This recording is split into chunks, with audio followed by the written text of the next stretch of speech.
Hello बच्चों, चलिए प्रश्न को पढ़ते हैं। किसी समांतर श्रेणी के प्रथम एवं अंत से समदूरस्थ पदों का योग रिक्त स्थान के समान है। तो यहाँ पर हमें रिक्त स्थान की पूर्ति करना है। प्रश्न को हल करेंगे उसके पहले हम लिखेंगे प्रश्न के लिए मुख्य अवधारणा। तो प्रश्न के लिए लिखते हैं मुख्य अवधारणा।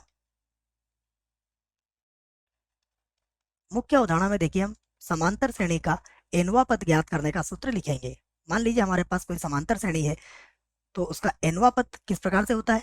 ए एन बराबर ए प्लस एन माइनस एक डी। तो इस सूत्र की सहायता से हम इस प्रश्न को हल करेंगे बच्चों। अब देखिए यहां से इसको हल करते हैं। तो हम जानते हैं कि समांतर श्रेणी का जो एनवा पद होता है वो क्या होता है? ए एन बराबर ए प्लस एन माइनस एक डी के बराबर होगा। इसकी सहायता से समांतर श्रेणी के कई पदों को ज्ञात किया जा सकता है। जैसे मान लीजिए मैं इसका पहला पद ज्ञात करना चाहता हूँ, तो समांतर श्रेणी का पहला पद क्या होगा? देखो समांतर श्रेणी क्या बनेगी इससे? समांतर श्रेणी किस प्रकार से बन जाएगी? अगर पहला पद रखूंगा तो एन का मान एक रखने पर क्या आ जाएगा? ये जीरो। तो ये हो जाएगा ए। उसके बाद कौन सा पद होगा इसमें? एन का मान दो रखिए, तो ए प्लस डी। ये हो जाएगा ए प्लस टू डी।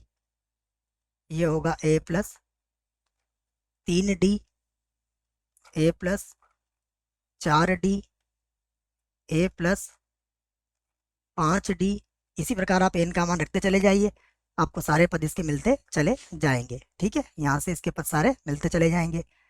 यहाँ से देखिए यदि मैं इसका एनवा पद लिखता हूँ तो ये होगा ए प्लस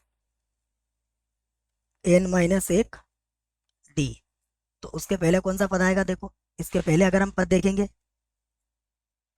तो इसके पहले जो पद आएगा वो कॉमा लगा देता हूँ बच्चों, है ना, प्लस लगा दिया है तो इसको मैं कॉमा लगा के व्यक्त कर देता हूँ। ठीक है ना, प्लस रहने देते हैं हम, ये कॉमा लगा लगा के व्यक्त कर देते हैं इसको। ठीक है, यहाँ पे कॉमा लगा देता हूँ मैं। तो देखिए इसके पहले जो पद आएगा वो कौन सा होगा? ये होगा ए प्लस एन माइनस दो, और ये हो जाएगा डी। इसके पहले कौन सा पद आएगा? इसके पहले पद आएगा ए प्लस एन माइनस का तीन, और ये हो जाएगा डी। इसके पहले कौन सा पद आएगा? देखो ये आएगा ए प्लस एन माइनस चार डी के बराबर। इसी प्रकार इसके पद चलेंगे बच्चों। अब देखिए प्रश्न में जो हमसे पूछा गया है उसके बाद समझना है बस हमें। हमसे कहा गया है कि समांतर श्रेणी के प्रथम व अंत से समदूरस्थ पदों का योग।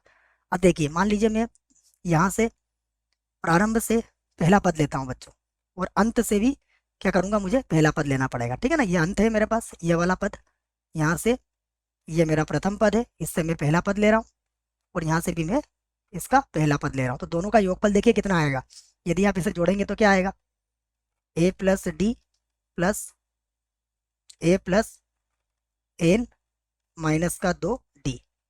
अगर आप ध्यान से देखेंगे तो ये हो जाएगा दो ए प्लस एन माइनस एक डी के बराबर। अब प्रारंभ से आप क्या कीजिए बच्चों? दूसरा पद लीजिए, प्रारंभ से दूसरा पद, और तो अंत से भी क्या करेंगे हम? अंत से भी इसका दूसरा पद लेंगे। तब जोड़ के देखिए क्या आएगा। अगर आप इसे देखेंगे ध्यान से तो ये हो जाएगा ए प्लस दो डी, और ये हो जाएगा ए प्लस एन माइनस का तीन, एन माइनस का तीन डी। अगर आप इसे जोड़ेंगे तो कितना आएगा? दो ए, और दो डी को जब इसमें जोड़ेंगे तो क्या मिलेगा आपको? यहाँ मिलेगा एन माइनस एक डी। अगर ध्यान से देखें तो ये जो योगफल आ रहा है बच्चों किसके बराबर आ रहा है? ये योगफल आपके प्रथम पद और अंतिम पद के योगफल के बराबर ही आ रहा है। तो हम ये कह सकते हैं कि किसी समांतर श्रेणी के प्रारंभ और अंत से समदूरस्थ पदों का योग क्या होता है? प्रथम पद और अंतिम पद के योगफल के बराबर आता है, अर्थात क्या होता है? अचर ही होता है। तो यहाँ पर हमारा उत्तर क्या आ जाएगा? हमारे प्रश्न का उत्तर आ जाएगा, ये हर बार क्या मिलेगा आपको? अचर मिलेगा। और अचर किसके बराबर होगा? प्रथम पद और अंतिम पद के योगफल के बराबर होगा। तो हम कह सकते हैं कि जो, देखो बच्चों ये भी अचर है, ये भी अचर है। ठीक है, तो यहाँ पर हम कह सकते हैं कि प्रारंभ और अंत से जो समदूरस्थ पदों का योग है वो क्या होता है? सदैव अचर होता है। सदैव सदैव अचर होगा, अचर होगा। और किसके बराबर होगा? जो जो पहला पद, पहला पद तथा अंतिम पद,